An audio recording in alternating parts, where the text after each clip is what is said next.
We're rolling. Okay, please tell us your name. Your entire name. Although we know it. Your My name. name is Harry Gilbert. Harris Paul Gilbert? Harris Paul Gilbert, you're right. Okay, where is your family from? And my family is from Nowy Dwór, Poland, which is right out, small little town outside of Warsaw. And it was a fort town. What do you mean by a fort town? It had a fort with soldiers, you know, and my father, my earliest, well, that he told me about, was that at the age of 12, he was an apprentice tailor, and he began making uniforms for the officers in the Polish army. Let me stop you right there. Do you remember your father's name? No. Do you, or his mother? His mother, I don't remember her name, but I remember her. She was alive when I was a kid. What was she And like? she lived with my father's sister, Dora. Dora. Yeah. Okay. And she loved me very much. I mean, but I was too young to really appreciate, you know, the grandma. But I did pick up a lot of Yiddish because that's what they spoke. Okay.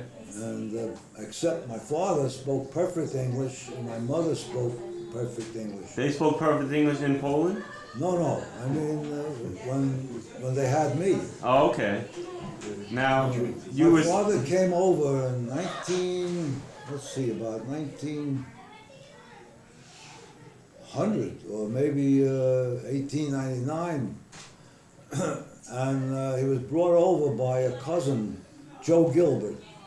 Now, I don't even know how our family got the name Gilbert, or Joe Gilbert, where he got it from, because it's certainly not a Polish name. Right. Do you know what the name was before? But no, I never could find out. I always figured it was something like Gelbar. Okay. Or Gold Mountain, or... But I never did get the answer. Okay. Well, before we get into the United States, can you tell us what your father has told you about Poland, what it was like, if you My know? father never spoke about Poland. No? Never. And I heard him once in a while speak Polish, not speak it, but I mean, he had a parody he used to sing once in a while, and it was about Hitler. And it always made me wonder, you know, why, you know, how he was affected by that, but he never would explain it to me. No? No. My father was really a perfect gentleman who always wore a tie and a tight collar, and yet was the most regular fellow that you ever met, and the most popular. He would get money from the bank with his handshake. And the mayor of Second And Avenue. he was practically the mayor of Second Avenue, where he had a shop. Yeah, 52nd Street. And his name was Isidore. Isidore Gilbert. Isidore Gilbert. And we have a great picture of him. It was taken by a life photographer when he gave his advice on an article that Life magazine was running on styles and women's styles, dresses. Now, so he never gave you any anecdotes or anything about what it was like in Not Poland? one. Somebody else told me about it, about my father running in a field once, and a horse kicked him. You know, it's amazing how little you know about your own folks. It's a terrible thing in a way. My mother, on the other hand, she gave a reason. She said, so what was good in Poland? You know, she wouldn't talk about it either. Okay, when did But you... I did have an aunt, Aunt Rose Levinson. Papilsky is her name. Mm-hmm. And they changed it to Papel. Ah, And you knew my cousin Benny, you know. right. And Bobby, right? And Bobby and Steve and Jeannie. What was the daughter's name? Jeannie. Jeannie, yeah. Jeannie passed away early. It was terrible. Okay. Well, where was your mother from? My mother was from the same town. She was from Novi Dvor also. And what happened was, I don't think they knew each other when they were in Poland. But my father established a couple of businesses in Nashville where his cousin brought him over. Even more than the tailor business? No, first he started with a horse and wagon, and he sold wares to the farmers. And then he opened a little tailor shop and brought his brother over.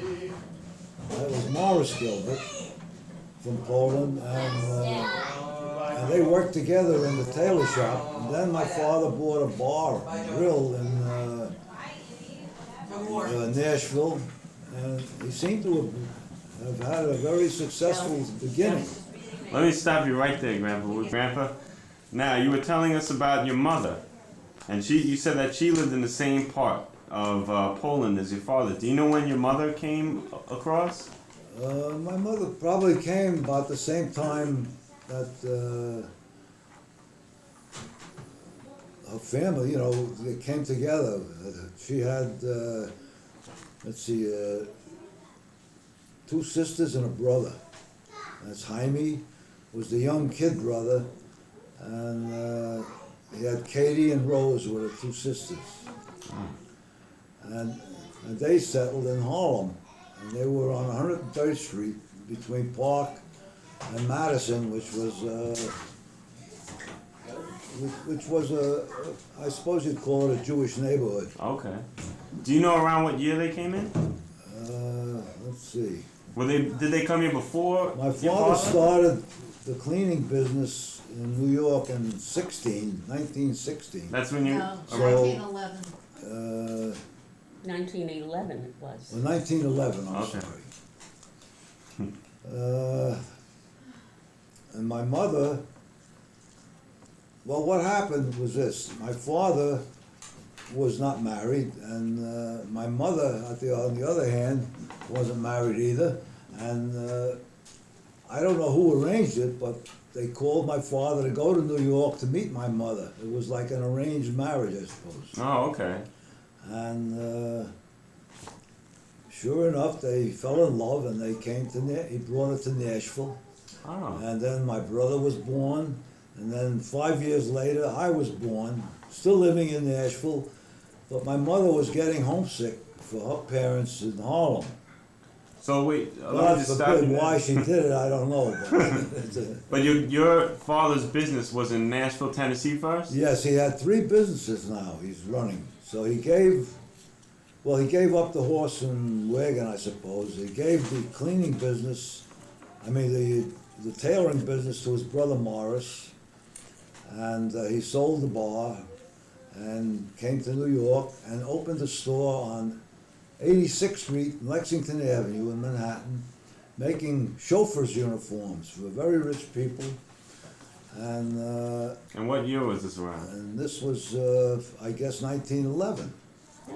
12. No, You this were was born after in you moved Nashville, in. so it couldn't have been 1911 down here. Harry, you're getting the dates mixed No, up. but When you came up here with them, how old were you? I was a year old, my brother was 5. So it was So it's about 1917, 1917. right? Grandma, why don't you move in a little bit Yeah. closer to Grandpa so I can get you both? So But it's let's stop. Let's take that year 1917 and pause it sort of, Right. and let's go back. I just want to know if your parents described the journey over to America at all.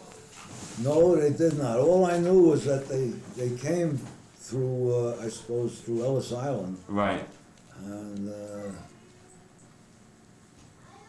what always amazed me is my father, more than my mother, didn't have a trace of a foreign accent from Wow. when I first, was aware even that he spoke. Always spoke perfect English, and to me, he never acknowledged any curse words or profanity. He was the perfect gentleman. it's hard to believe, you know, that you see someone come from Europe, you know, and with all the rough characters and whatever takes place, and to maintain that dignity all through his life, he was like that. Mm. And all the relatives felt the same way about him. I mean, they right? He was a dandy. Yeah. Before I met you, he came to our house for lunch one day. My mother invited Saul, Sue, and everything. And he comes in, Pop Gilbert does, with a white linen suit and a white Panama hat He called it his ice cream suit. and a starched shirt, and he looked like a typical Southern gentleman, like you would see in a Truman Capote movie or something. He was really quite a gentleman. Now Very good. Let's take that year 1917 and unpause it. And I want you to tell me a little bit about what the business was like, or that you remember, in 86th Street. In 86th Street, I remember I used to go to the store as often as I could, you know, when, well, first let me go back a little. When we went back to Harlem, my grandfather was still alive on my mother's side, and my grandmother. Were they in And Harlem? Yes, they were. and my father's grandmother was living with Dora, so I had 3 grandparents that were still alive when I was a little kid, and they all, I mean, couldn't do enough for me. I mean, they were really beautiful people. And my grandfather used to sell tomatoes on a push cart. Sometimes he had a horse, sometimes he didn't, and he used to let me help him. And it was my biggest thrill, you know, to put tomatoes in a bag and hand them to people. And Where did he sell them? this was on Park Avenue, believe it or not, before 96th Street, between 96th and 103rd. After that became ritzy. Past 96th Street was already big buildings and no more slums. Past going downtown. Right, going downtown. No, below 96, And not past it. to this day, I mean, well, now there are projects built there and it's all different. And Mount Sinai Hospital started there. It was on Madison Avenue on 100th, 101st Street. And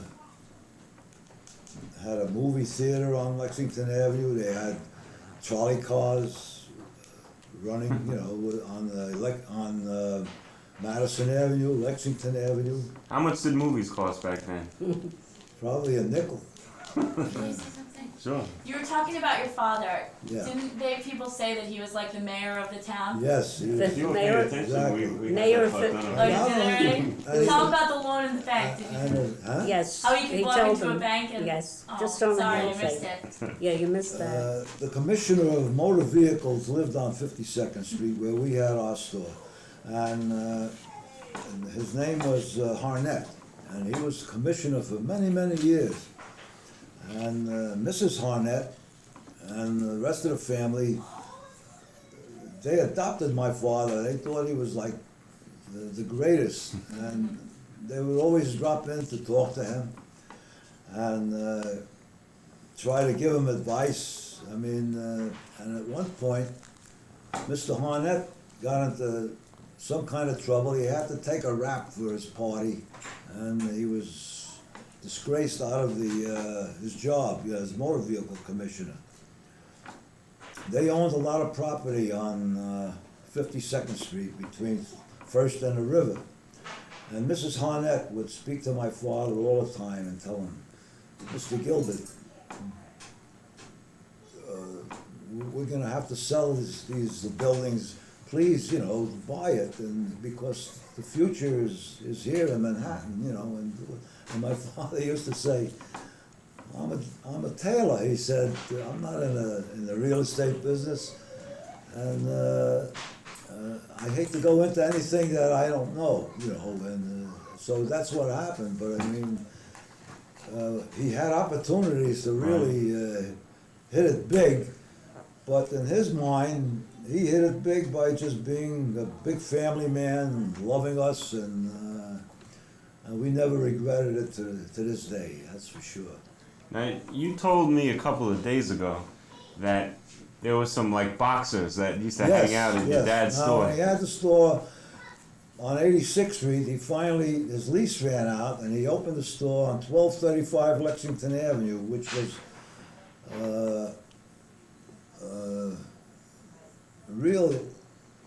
it was like off Park Avenue, was all wealthy people up to Fifth Avenue, and there was a lot of business from them, for chauffeurs. Now the chauffeurs, many of them were retired prize fighters. And they used to hang out in the store when my father used to fit them and all, and I'll never forget, there was one guy, Harry McCabe, he was a lightweight, and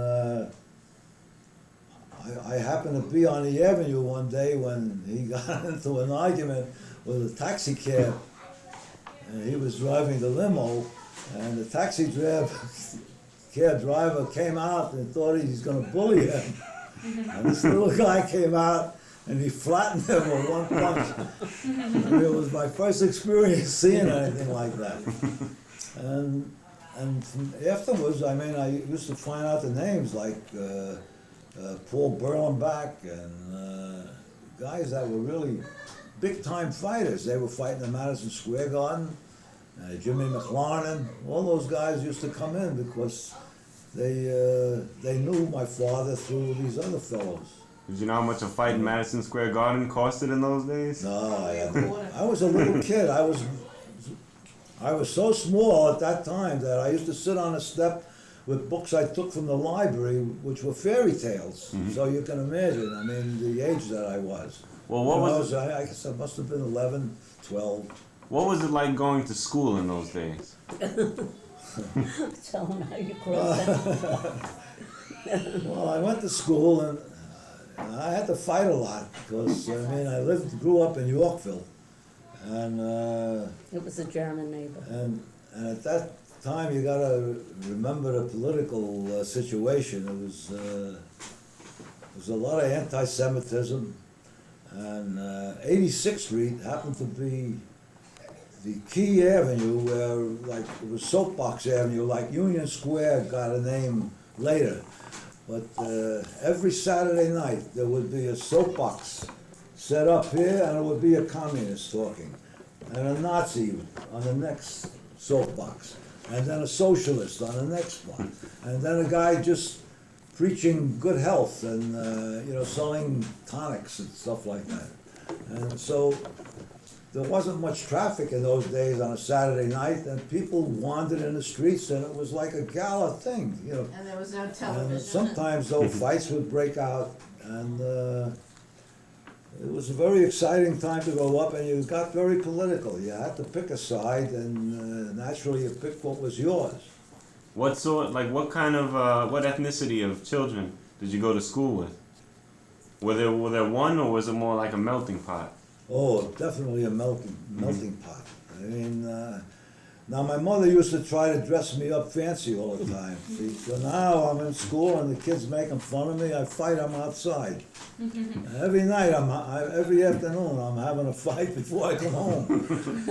And But tell them how. Do you mind if I Oh, remind please, him please. about something? Tell Is this him the how- nickel in the tinfoil? oh No. no, but then I went What? they made me go to Hebrew school Yeah. too. And so I used to wrap my books in the Irish American Weekly. The Hebrew books, he cut through Like the it's gonna bar. help.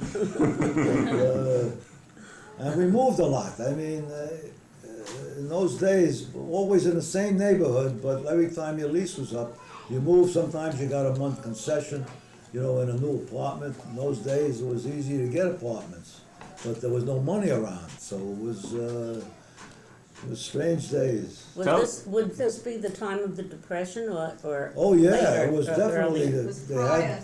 They had men in the streets selling apples. Right. And So I this is remember the going late to 20s. school, across Central Park to the west side when I was a freshman in high school, and I remember seeing Tent City right in the middle of Central Park. People were living in tents, families. Wow. And Oh yeah. Did you know anybody?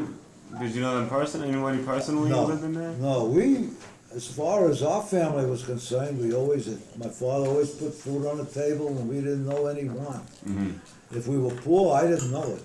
I- Well, tell the story, Grandpa, of the grab bag. And Oh, then, yeah. Yeah, well, at this Hebrew place that I used to go, they had like a party, and it was, I guess, Purim party, and everybody was supposed to bring a present, and it was a grab bag, and then everyone would pick one out, and I didn't. My folks never paid attention to me, is what I'm gonna say now. So no one knew I should bring a present. I had a nickel. I wrapped it up in a little piece of paper, and I threw it in the thing when I went in. As luck would have it, I got a beautiful toy out of the thing. But as luck would have it, the guys who put the toy in got my nickel. I mean, that was unbelievable. I was so ashamed, I really was. oh, okay, so let's move on from, I guess, the younger years to like the preteen years, like or the teenager years, like when you were 13, 14, or 15. What was it like living in New York City at that time? Or what you are Well, still I used to living? go to the movies a lot. It was,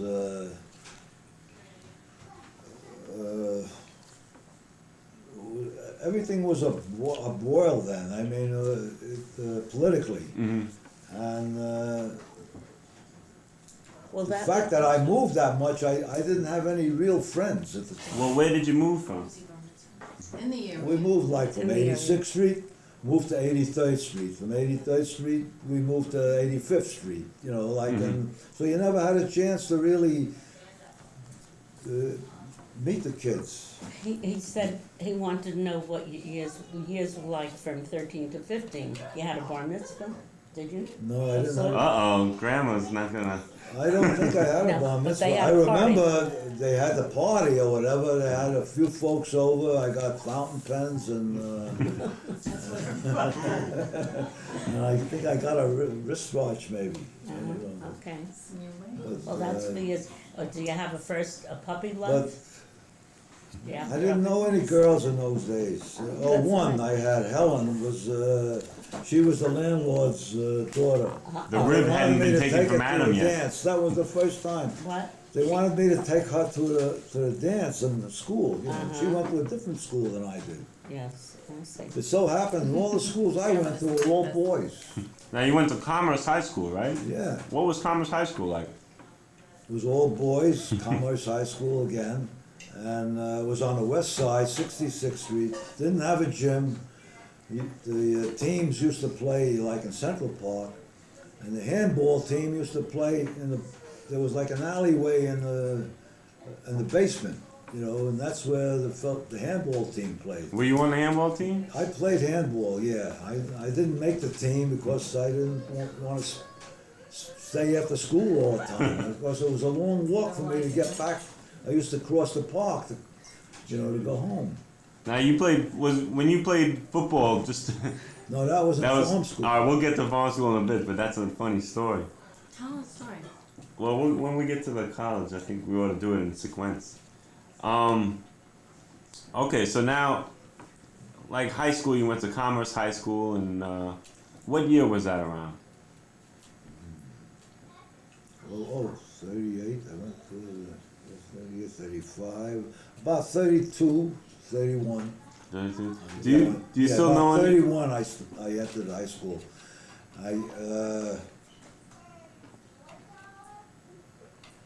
And I was sort of a very free-spirited guy. I didn't study much. My marks were very average, and I really didn't know what I wanted to do. So I figured accounting maybe I'll try, and I made some nice friends. But what happened, I had one teacher in history who was, she was like Sadie Goldberger, that type of a person, and she was a radical, and she used to really test our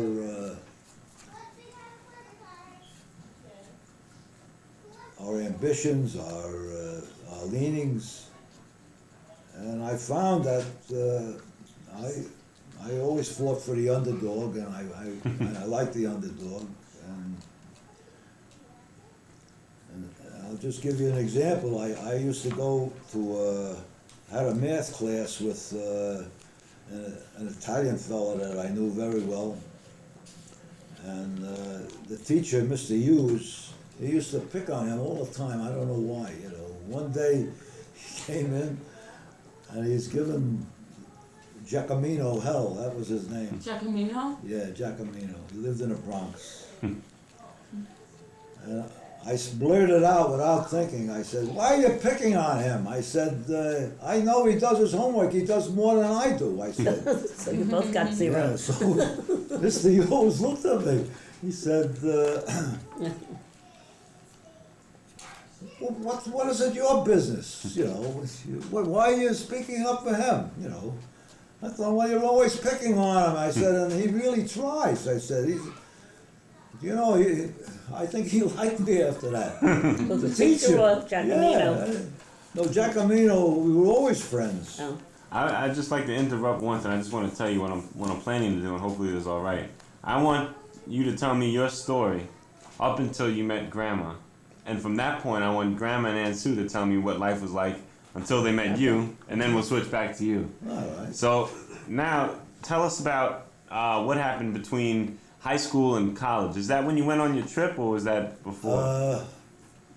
No, I went on a trip after college. Okay. Well, tell us about. And at that time, you couldn't call it college, it was a school. It was Okay. a farm school.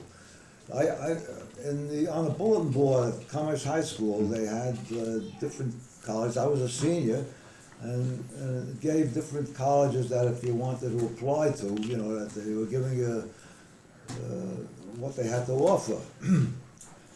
And I noticed, out of the blue, I noticed this National Farm School, which was founded by a Rabbi Krauskopf in Philadelphia, and it was no tuition, and they boarded you for 3 years, and fed you, and you worked for like 6 weeks in a row, and then went to school for 6 weeks in a row, and you lived there, and it was 1,200 acre tract, you know, they had every kind of farming.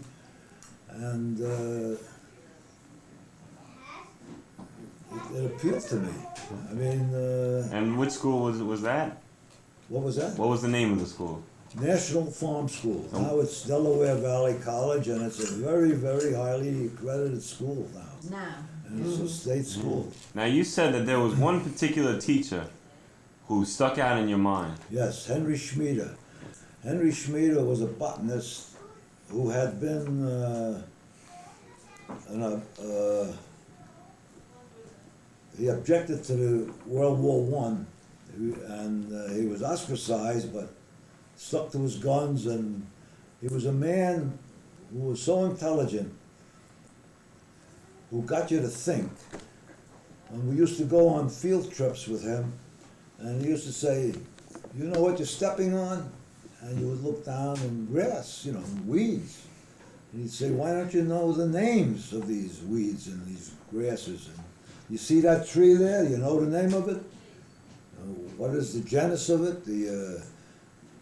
He was the kind of guy that would just, even today, I mean, now this is like 50, 60 years later.